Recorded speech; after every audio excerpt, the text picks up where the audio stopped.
यदि केवल पिता ने तुम्हें वनवास दिया है तो मां होने के नाते मैं वर्जित करती हूं कि मत जाओ। लेकिन राघव, अगर तुम्हारे पिता दशरथ जी के साथ साथ महारानी कैकेयी, तुम्हारी मां कैकेयी ने भी अगर उनका भी निर्णय लिया है तो निश्चित रूप से वो वन में तुम्हें आशीर्वाद देती हूं कि सैकड़ों अयोध्याओं के समान तुम्हें सुखदायक बने। ये है मां।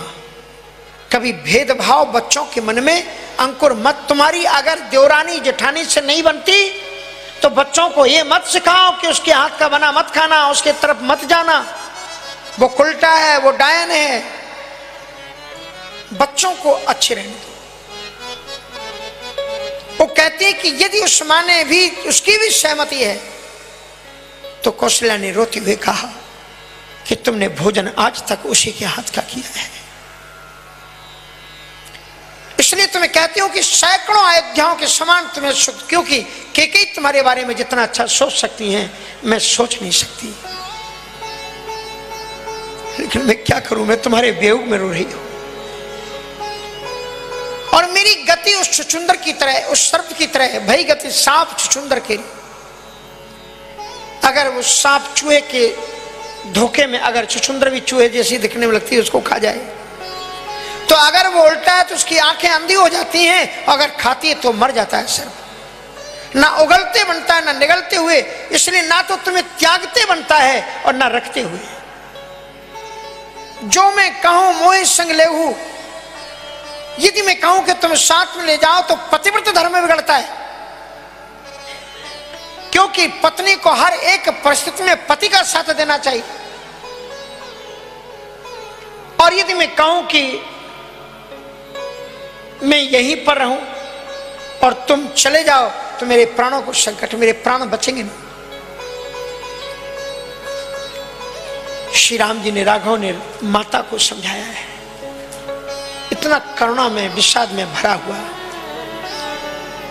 राघव, मैं तुम्हारे बिना कैसे रहूं। अभी ये संवाद चल रहा था तब तक घर का पर्दा हिला।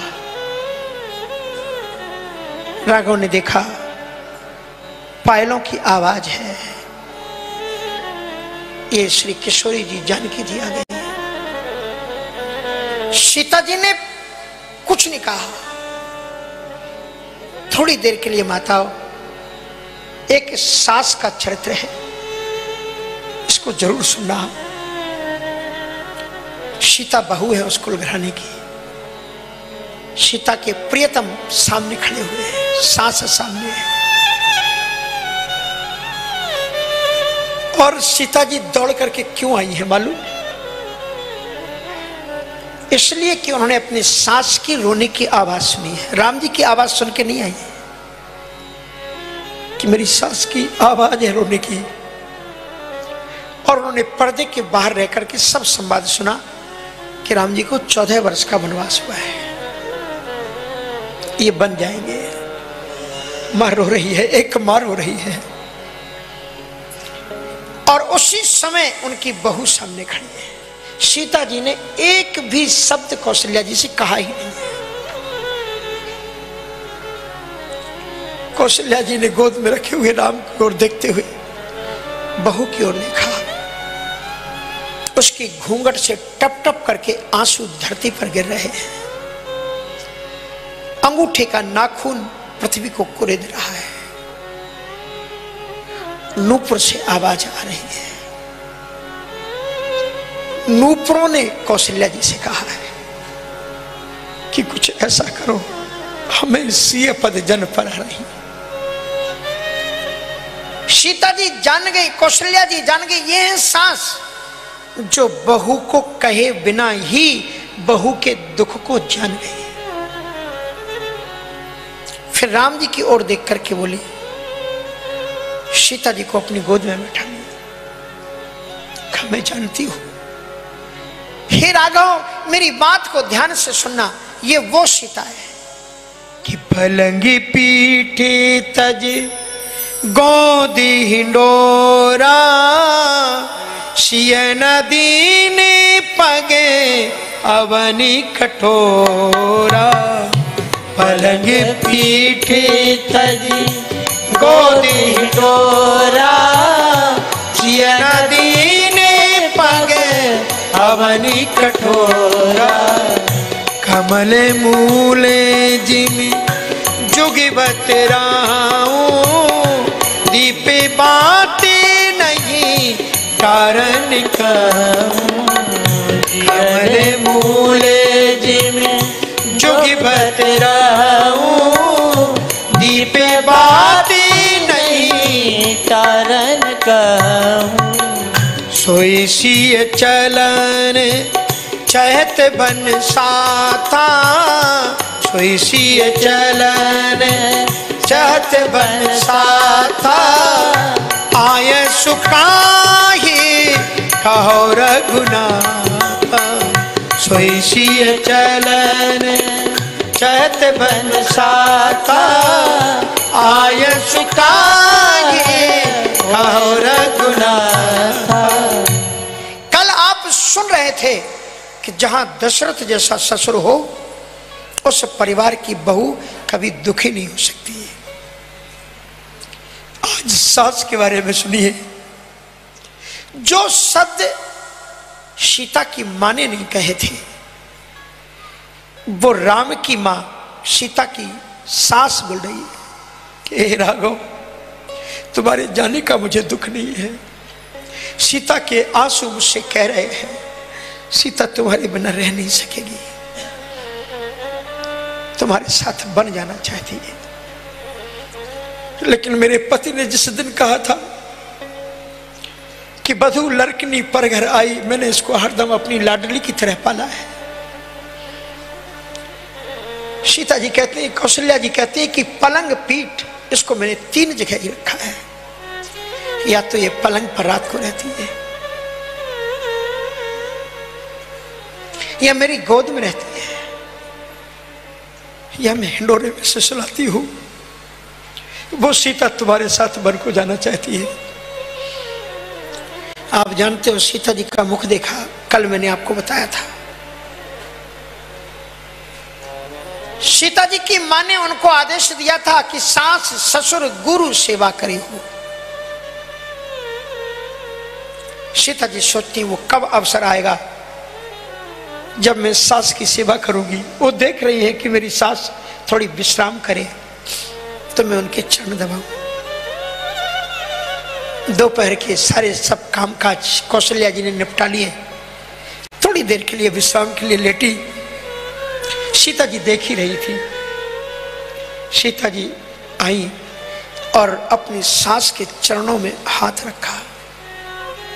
इतना सुकोमल हाथ के स्पर्श से ही कौशल्या जी औचक उठ गई। सीता जी के हाथ को पकड़ करके हृदय से लगा लिया, चूमा का ना बेटा ना। एक बात में भूल गई सीता, मैंने आज तेरे लिए हिंडोला बनाया है, झूला बनाया है। कौशल्या जी अपनी गोद में लाकर के सीता जी को झूले में बैठा देती है और झूला झुलाती है। आंखों से आंसू आते हैं, कहते हैं विधाता जो सुख आपने नहीं दिया वो सुनैना जी ने अपनी लाडली जी को भेज करके दिया है। कौशल्या झूलावे सिया पालिनी, कौशल्या झूलावे सिया पालिनी, कौशल्या झूलावे सिया पालिनी। फूल सी सुभगी चांद सी शोभित, फूल सी सुभगी चांद सी शोभत, हृदय लवावे लाडने, कौशल्या झुलावे सिया पालिनी, कौशल्या झूलावे सिया पालिनी। थोड़ी देर में कौशल्या जी उठी और दासी से कहा, सुमित्रा जी से, तुम झुलाना जरा, मैं अभी आती हूं। और वो झुलाने लगी और कौशल्या जी मणिजटित एक कटोरे में मखाने की खीर लेकर के आई और पास में पीढ़ी रख करके सीता जी को खिलाने लगी। सीता जी की आंखों से आंसू गिरी तो कौशल्या जी ने गोद में ले लिया। बेटा क्या हुआ, अच्छी नहीं बनी? कहा नहीं माँ, बहुत अच्छी बनी है। पर वो आपको पता कैसे लगा? क्योंकि बिहार में चावल बहुत होता है और लोग चावल की खीर खाते हैं, लेकिन मेरी जन्मभूमि की तरफ मखाने होते हैं, इसलिए मेरी माँ मखाने की खीर बना के खिलाती थी। मुझे मखाने की ही खीर अच्छी लगती है। तो आपको कैसे पता लगा कि मुझे मखाने की खीर अच्छी लगती है? कहा कि बेटा मैं ऐसी वैसी थोड़ी माँ हूं। जिस समय तुम्हारी डोली वहां से चली थी ना, उसी समय हमारे सेवक यहां से चले गए थे और वो तुम्हारी माँ से मिलकर के पूरा तेरा मीनू लेकर के आए हैं। मेरे पास में सब कुछ मालूम है, तुझे क्या खाने में अच्छा लगता है, कैसे तू सोती है, कैसे बैठती है। ये है कौशल्या जी। पलंग पीठ तज, कौशल्या जी रोती हुई कहती राघव मेरी सीता कभी पैदल नहीं चली। पलंग पीठ तज गोदे हिलोरा, सियन दीन पग अवनी कठोरा, कभी कठोर भूमि में चली नहीं। वो मैं सीता को देख करके समझ सकती हूँ तुम्हारे साथ जाना चाहती है। कहते हैं घर के कितने भी नाते रिश्ते हो, परिजन जन जितने भी नाते हैं, पर पिए बिन तिये तरने होते ताते। पिया के बिना मानी पति के बिना पत्नी के लिए वो अग्नि से भी ज्यादा ताते होते हैं। पति सबके साथ रहे तो सब ठीक है। कौशल्या जी ने कहा सोई सिय चलन हंस गमन, ये हमारी राजकुमारी है। तुम्हारे पिताजी ने कहा था कि ध्यान रखना कि राखियो नैन पुत्र की नाई, बधू लड़कनी पर घर आई। ये है कौशल्या। इसने कहा नैन स्नेह सलल प्रतिपाली, मैंने अपने आंखों के सलल स्नेह से मैंने इसे पाला पोसा है। ये तुम्हारे साथ जाना चाहती है, इसलिए राघव तुम जाते हो उनको तो जाओ, पर मेरी इच्छा केवल इतनी है कि तुम सीता को कुछ ऐसा सिखा दो जो सिय भवन रहे कह अंबा, तुमो कहूं होई बहुत अविलंबा। अगर सीता महलों में रह जाए तो मुझे जीने का सहारा मिल जाएगा, क्योंकि तुम राजकाज के काम से जब बाहर चले जाते हो राघव, तब मालूम है मैं सीता के पास आ जाती हूं, तब सीता का रंग बदल जाता है। हे राजीव लोचन राम, नील वर्ण की सीता राम के रूप में मुझे दिखलाई पड़ती है।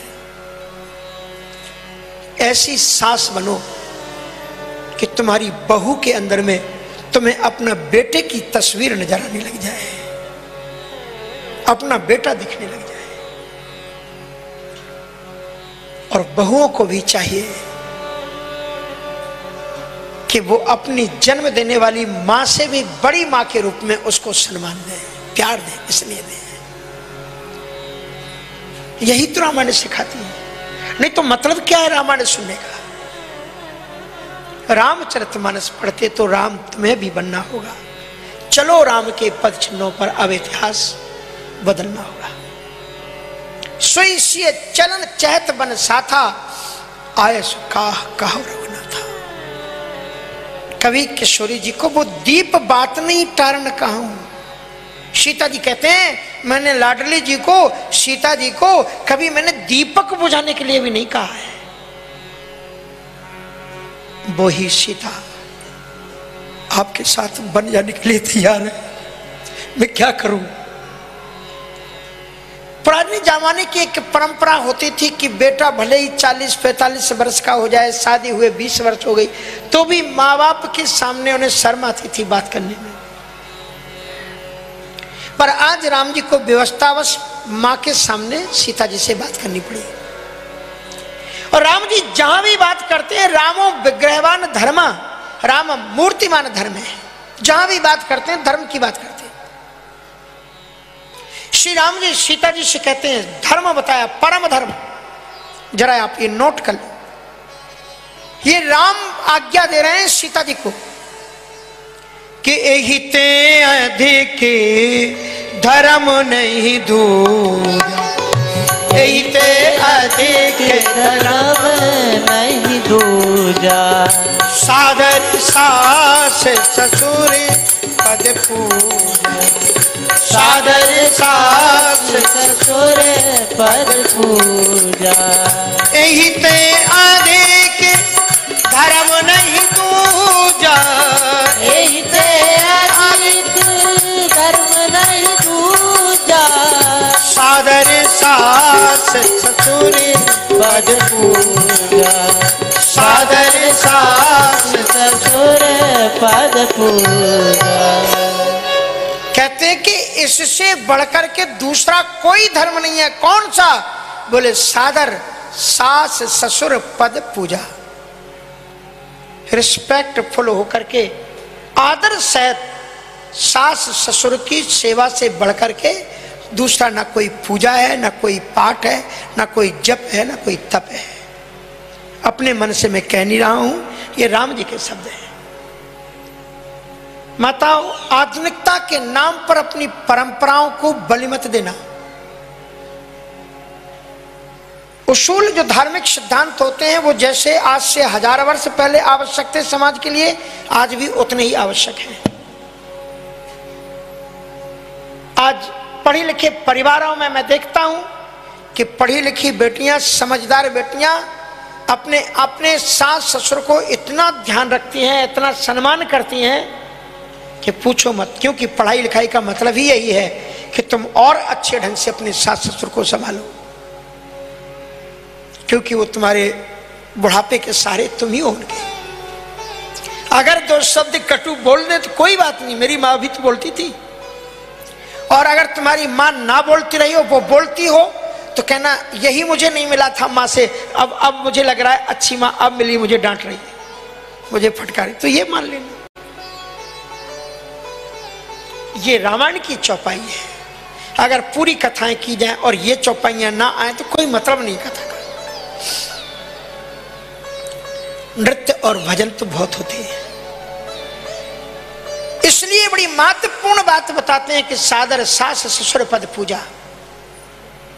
उसके बाद में राम जी समझाते हैं, लेकिन अब जरा देखना एक स्त्री का धर्म, एक पत्नी का धर्म।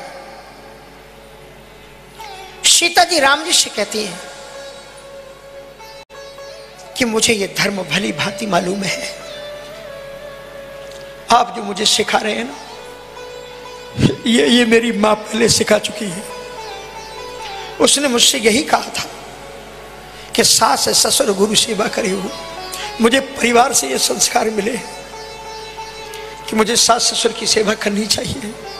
लेकिन मैंने एक और भी बात सुनी है कि आपत्ति काल में केवल तीन लोग ही, धीरज, धर्म, मित्र और नारी, आफत काल पर खेचारी है। आपत्ति काल में 3 लोगों की परीक्षा होती है, धैर्य, धर्म और मित्र, नारी। अगर आपत्ति काल में भी आपका धैर्य आपका साथ ना छोड़े और आपका धर्म आपके साथ में बना रहे और पत्नी आपके साथ में बनी रहे, तो यही आपत्ति काल की परीक्षा है। इनकी परीक्षा होती है इस समय। आपने मुझे नहीं बताया, लेकिन पर्दे के बाहर मैं सब सुन चुकी हूं कि आप बलकल वस्त्र धारण करेंगे थोड़ी देर में, और आप 14 वर्ष मन को जाएंगे, आपके साथ में कोई नहीं होगा। चलते चलते आप थकेंगे, पता नहीं क्या खाएंगे क्या पिएंगे।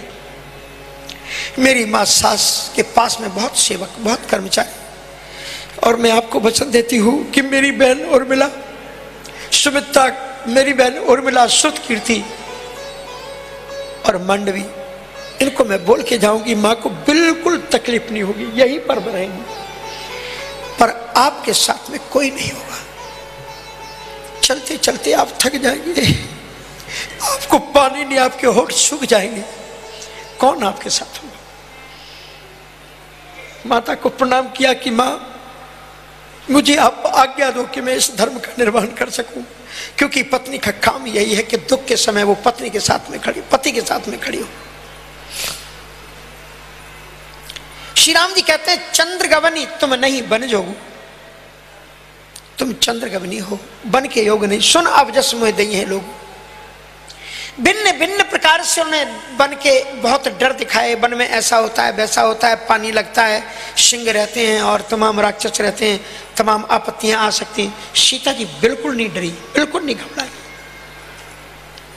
सीता जी ने जब फिर भी राम जी नहीं माने तो सीता जी ने कहा कि ठीक है, आप कहना चाहते हैं, मैं आपसे केवल दो चौपाइयां मैं बोलती हूँ, 3 प्रश्न पूछती हूँ।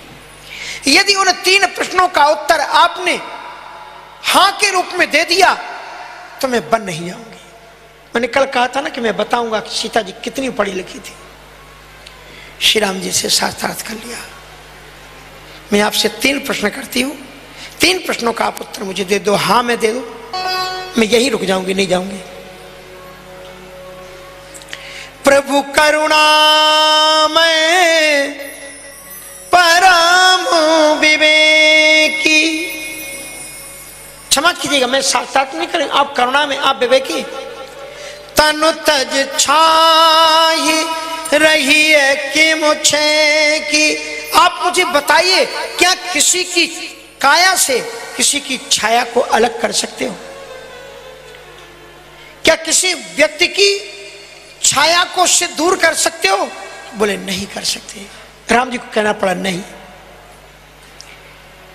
फिर सीता जी ने एक प्रश्न पूछा कि प्रभा जाए कहूं भानु बिहाई, क्या आप सूर्य से सूर्य की प्रभा को दूर कर सकते हो? राम जी ने कहा नहीं कर सकते। कहूं चंद्रिका चांद तज जाई, क्या आप चांद से उसकी चांदनी को दूर कर सकते हो? राम जी ने कहा नहीं कर सकते। राम जी रोने लगे तो सीता जी ने रोते हुए कहा कि जिस प्रकार से सूर्य से उसकी प्रभा को दूर नहीं किया जा सकता, चांद से उसकी चांदनी को दूर नहीं किया जा सकता, काया से उसकी छाया को दूर नहीं किया जा सकता, उसी तरह से राम से उसकी सीता को कोई दूर कर नहीं सकता। मैं आपसे दूर नहीं जाऊंगा।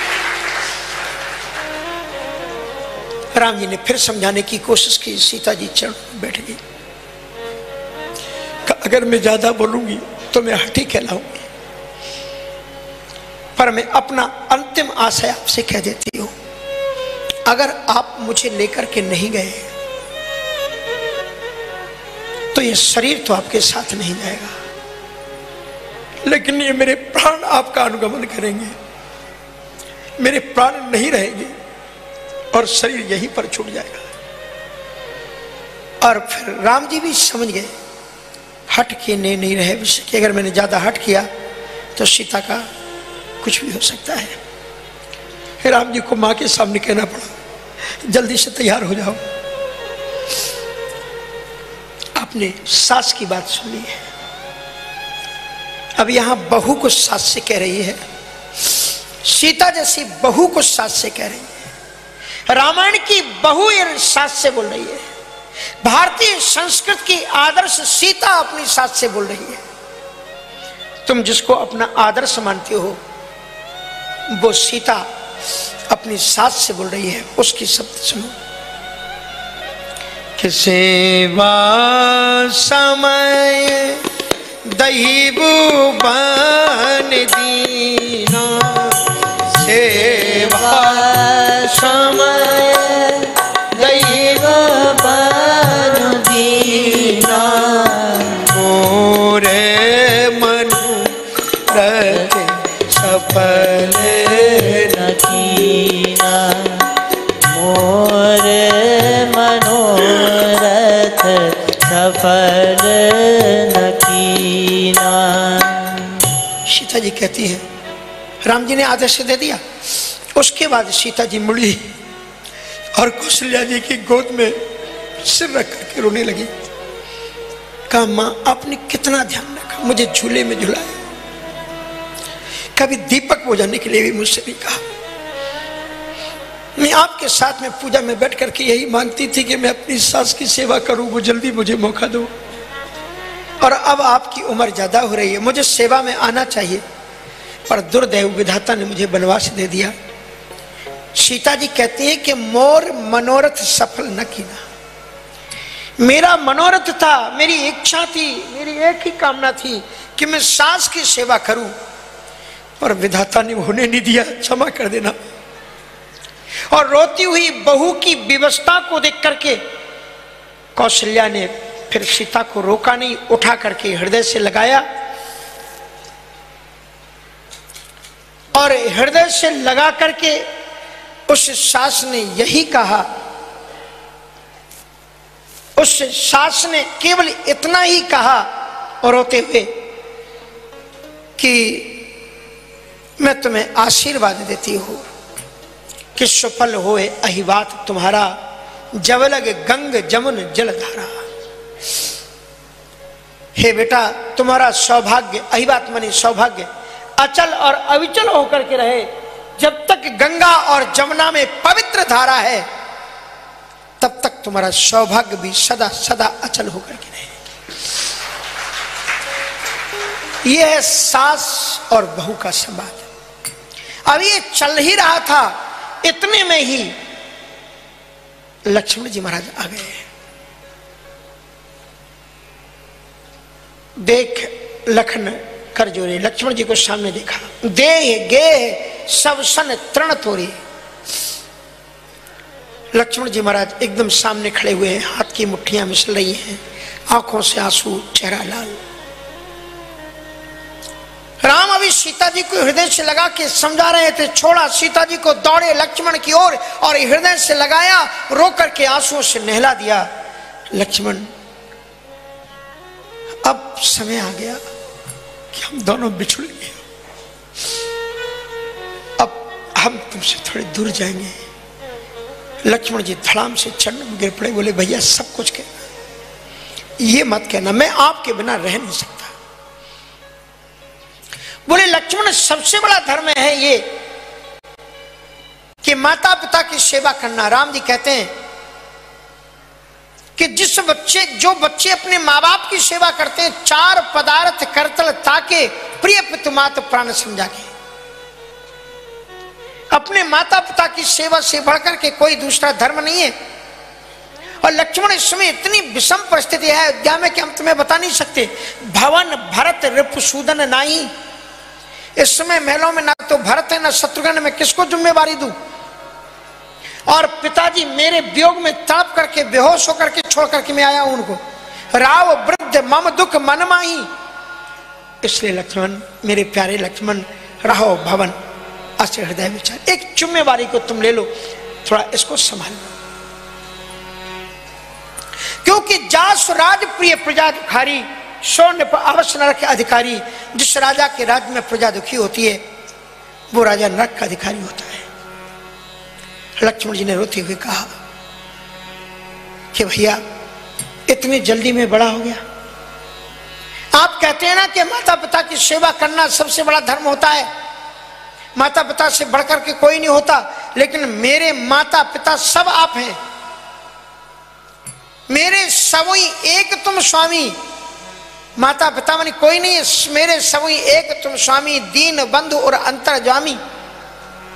लक्ष्मण जी ने दो शब्द बोले, का धर्म नीति उपदेशीय ताई, कीरत सुगत भूत प्रिय जाही।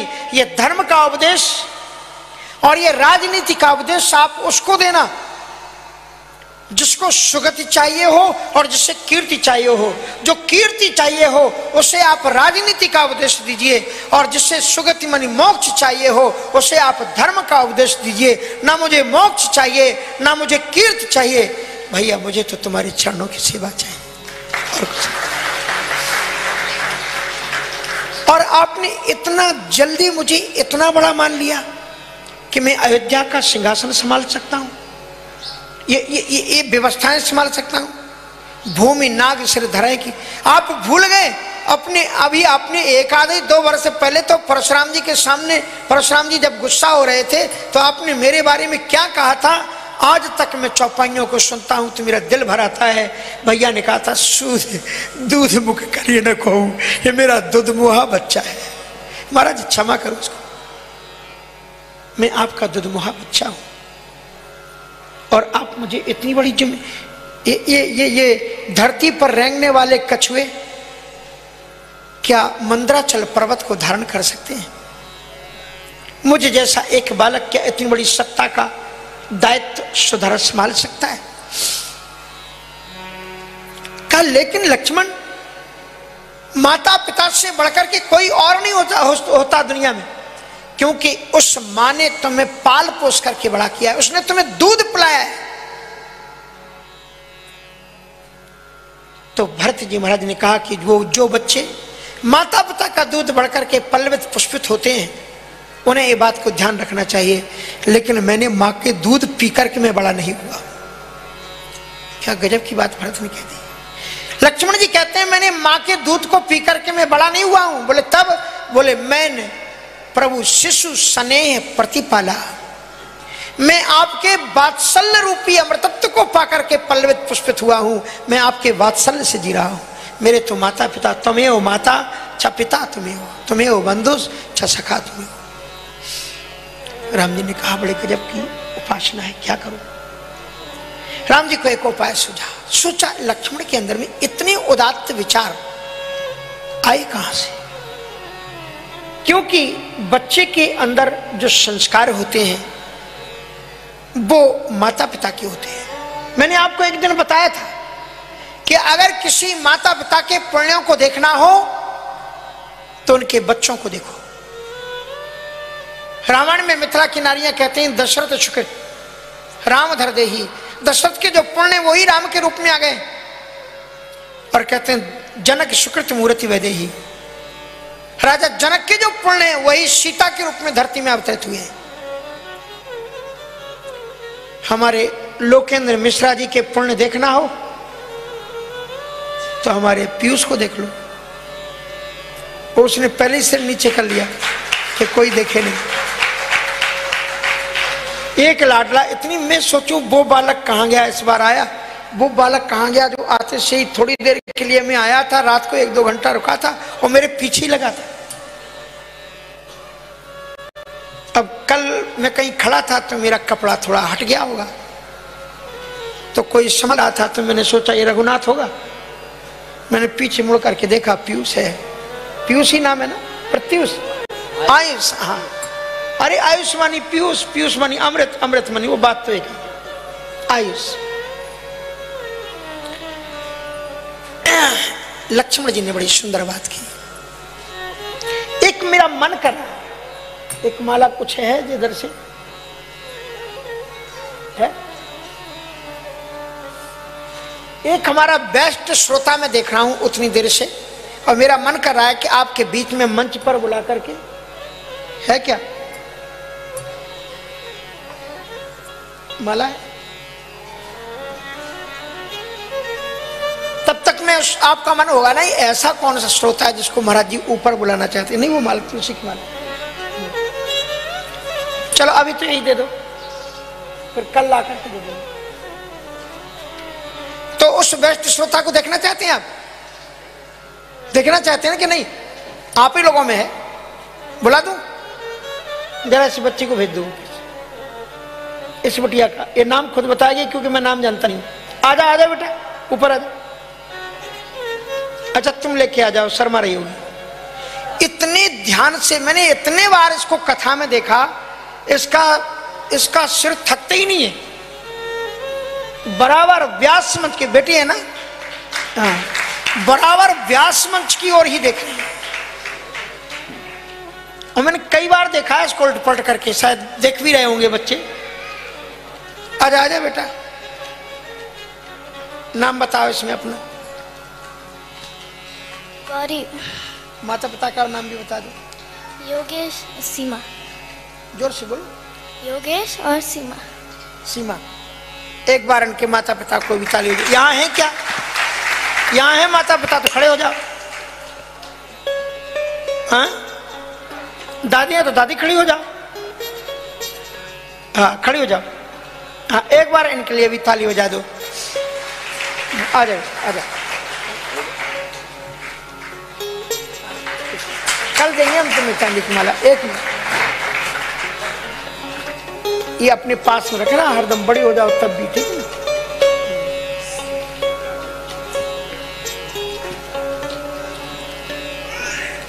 तो उसने जो लक्ष्मण जी महाराज ने ये कहा कि मैं दूध, आपके स्नेह रूपी दूध को पी करके बड़ा हुआ, स्नेह रूपी दूध को पी करके बड़ा हुआ। पर उन्होंने कहा ऐसा नहीं हो सकता है। श्री राम जी ने लक्ष्मण जी को एक आज्ञा दी कि विदा मातु सन आबहु मानी, विदा मातु सन आबहु मानी, चल हो बनहि बहुरी पगला, चल हो बनहि बहुरे पगलागी। विदा मातु सन आबहु मांगी। इसमें क्या आज्ञा दी राम जी ने? जोर से बोलो कोई। सिंपल चौपाई है, अर्थ एकदम समझ में आ रहा है। विदा मातु सन आवो, अपनी मां से विदा मांग लो। पर आप बताओ, विदा मांगी जाती है कि विदा ली जाती है? कहते हम विदा लेने गए थे। मांगा क्या जाता है? बोले आज्ञा। आज्ञा मांगी जाती है, विदा तो ली जाती है।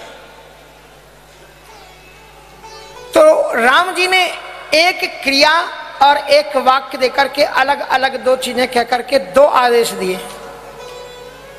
बड़े हैं, मर्यादा बहुत बड़ी है, इसलिए उन्होंने कहा कि विदा अपनी पत्नी से विदा ले लो, उर्मिला से विदा ले लो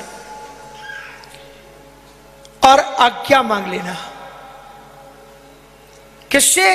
अपनी मां से आज्ञा ले लो। छुपा हुआ वाक्य है कि उर्मिला से तुमको विदा लेनी है। अब लक्ष्मण जी महाराज महल में प्रवेश करते हैं। दुनिया के इतिहास में अगर आप देखोगे तो लोगों की गलती, लक्ष्मण जी ने लोगों की गलती निकाली कि इसकी ये गलती, इसकी ये गलती, इसकी, लेकिन लक्ष्मण जी की गलती किसी ने निकाली क्या? लक्ष्मण जी की गलती कान पकड़ने वाला आज पहली बार एक गुरु मिला। जो ही लक्ष्मण जी आए, चेहरा उदास था। आते से ही सुमित्रा ने पूछा कि बेटा तुम जब भी मेरे पास आते थे तो राम को लेकर के आते थे, तुम कभी अकेले नहीं आते थे, आज तुम अकेले क्यों आए? तो लक्ष्मण जी तो समझ गए कि पिता भाई साहब ने कह दिया विदा, मां से आज्ञा ले आओ, ये केवल बचने का बहाना है। मां कहेगी नहीं, मां कह देगी नहीं जाओ, बस भगवान जी को बहाना मिल जाएगा, तुम्हारी मां ने मना कर दिया, नहीं ले जाएंगे। पर उन्हें मालूम ही नहीं था मेरी मां कैसी है। मां ने पूछा कि क्यों आए यहां पर? कहा कि मां कुछ हो चुका है। श्री राम जी का राज्य तिलक नहीं, राम का वनवास हो गया है, 14 वर्ष का वनवास हुआ है और भैया खड़े हैं तैयार होकर के आपके पास में आया। सुमित्रा जी ने लक्ष्मण जी को डांटा कि जो पै राम शीय बन जाही, अवध तुम्हारे आज कछु नाहि। जो पै शीय राम बन जाही, अवध तुम्हारे काज कछु नाहि। अवध तुम्हारे काज कछु नाहि। जो पैसी राम बन जाही, जो पैसी राम बन जाई, अवध तुम्हारे काज कछु नाई, अवध तुम्हारे काज कछु नाई। सुमित्रा जी ने डांटा कि लक्ष्मण यदि श्री सीताराम वन को जाते हैं तो तुम यहां क्यों खड़े हो? आज मां ने डांटा कि सीताराम वन को जा रहे तो तुम यहां क्यों आए हो? तो लक्ष्मण जी रोने लगे, कहा कि मां मैं अपनी इच्छा से नहीं आया हूं। बोले फिर? कहा ये भैया ने आज्ञा दी है, इसलिए भैया के आज्ञा के कारण में यहां है। भैया के आज्ञा के कारण में यहां है। कहा तुम्हारे भैया ने क्या आज्ञा दी? कहा भैया ने कहा मां से आज्ञा लेकर के आओ। सुमित्रा ने कहा सब लक्ष्मण तुमने गुड़ गोबर कर दिया। बचपन से दी हुई शिक्षा जब मौका आया पास उत्तीर्ण होने का तुम फेल हो गए। तुम्हें मालूम है बचपन से मैंने तुम्हें क्या सिखाया है? एक ही बात मैंने तुम्हें सिखाई कि तात तुम्हारे मातु वैदेही पिता राम सब भांति सनेही। तात तुम्हारे मातु वैदेही पिता राम बाती सनेही। तात तुम्हार मातु वैदेही। हे तात मैंने बचपन से तुम्हें एक ही बात सिखाई कि तुम्हारी मां मैं नहीं हूं, सीता है। तुम्हारे पिता दशरथ जी नहीं है, राम है। वाल्मीकि रामायण में भी सुमित्रा जी यही कहते हैं, इसी का अनुवाद गोस्वामी तुलसीदास जी ने किया है कि रामम दशरथम विद्धि माम विद्धि जनकात्मजाम अयोध्याम मटवीम विद्धि गच्छितात यथा सुखम। विद्धि मानी जानकर, जानो। रामम दशरथम विद्धि, राम को ही तुम दशरथ मानो। सीता जी को ही माम विद्धि, माम मानी मुझे ही सीता मानो। रामम दशरथम विद्धि माम विद्धि जनकात्मजाम अयोध्याम मटवीम। अटवीम मानी जंगल को ही अयोध्या मान लो तुम, क्योंकि ताही दिवस जहां भानु प्रकाशु, जहां सूर्य होता है वहीं पर दिन होता है। इसलिए जहां राम रहते हैं अयोध्या वहीं पर है। इसलिए अयोध्या तो कानन सत अवध समाना, सैकड़ों अयोध्याओं के समान वो जगह है जहां राम रहते हैं। इसलिए जिस वक्त राम ने कहा था कि तुम मां से आज्ञा मांगो, लक्ष्मण तुम्हें यहां नहीं आना चाहिए था, वहां सीता भाभी जी थी कि नहीं थी? बोले वहीं पर थी। तुमने कितनी गलती की लक्ष्मण, तुम फेल हो गए। वहीं पर उनके चरणों में गिर जाना चाहिए था कि मां तुम आज्ञा मुझे दे दो, तुमने गलत कर दिया। लक्ष्मण जी रोने लगे कि मां गलती तो मुझसे हुई है। शायद भैया ने यही शिक्षा के लिए आपके पास मुझे भेजा है। और फिर मां एक बात और कहती है कि लक्ष्मण एक बात याद रखना, तुम जब भी राम की सेवा में रहो तो एक बात का ध्यान रखना, हरदम ये सोचना कि मेरी मां सीता है, सुमित्रा नहीं है। और जब तक तुम राम के पास रहोगे तो मैं केवल यही सोचूंगी कि मैं लक्ष्मण मेरा बेटा है। कहा मां ये पहले से मुझसे कह रही हो कि मैं हरदम ये सोचूं कि सीता ही मेरी मां है, और आप कह रही कि आप हरदम ये सोचेंगे कि लक्ष्मण मेरा बेटा है, ऐसा क्यों? कहा अगर तुम वन में राम के चरणों में बैठ करके ये सोचोगे कि सुमित्रा मेरी मां है तो तुम्हारा मन राम के चरणों में रहते हुए भी मेरे पास तुम्हारा मन चलाएगा। अगर सीता जी को मानोगे तो बगल में ही सीता जी रहेंगी। मैं तुम्हें अपना बेटा इसलिए मानूंगी कि मैं रहूंगी तो शरीर से अयोध्या में, पर जब जब मैं तुम्हें याद करूंगी तब तब मेरा मन राम के चरणों में बैठे हुए मेरे छौने, मेरे लाडले लक्ष्मण के पास चला जाएगा। इसलिए तुम मेरे लाडले हो, मैं तुम्हारी मां नहीं हूं। इसलिए सकल प्रकार, एक मां का उपदेश तो सुनो। ये सुमित्रा बोल रही, सकल प्रकार विकार विहाई मन क्रम बचन करिहु शिवकाई। सभी प्रकार के दोष विकार छोड़ करके मनसा वाचा कर्मणा श्री राम के चरणों की सेवा करना। यहां तक तो ठीक था, लेकिन आगे तो सुमित्रा ने बहुत कठिन बात कह दी कि काम क्रोध ईर्षा मद मोह जनु सपनी हूं इनके बसी हो। काम क्रोध ईर्षा मद मोह जन सपने हो इनके बस हो। इन रामायण की माताओं को तो देखो, ये सुमित्रा बोल रही है, अपने बेटे को आदेश दे रही है, काम क्रोध मद मोह स्वप्न में भी राम की सेवा में होना, स्वप्न में भी ये तुम्हारे मन में नहीं आना चाहिए। लक्ष्मण जी ने चरणों को पकड़ लिया, मां ये कैसे संभव है? ये जागृतावस्था में तो व्यक्ति अपने ऊपर कंट्रोल कर सकता है कि वो क्या करे क्या ना करे, लेकिन स्वप्न में किसका कंट्रोल रहता है? स्वप्न में तो कभी कभी अपने दुश्मन अपने मित्र का ही सिर काट लेते। तो इस स्वप्न में हम कैसे अपने आप को कंट्रोल कर सकते हैं? क्या ये तुम्हारा विषय है लक्ष्मण? लक्ष्मण जी एक पल झुके, मां के चरणों को पकड़ा, कहा कि मां मैं वचन देता हूं स्वप्न में भी वशीभूत नहीं होगा। बोले कैसे? कहा मैं आपके इन वचनों का पालन करने के लिए मैं कभी सोऊंगा नहीं, और सोऊंगा नहीं तो स्वप्न आएंगे नहीं।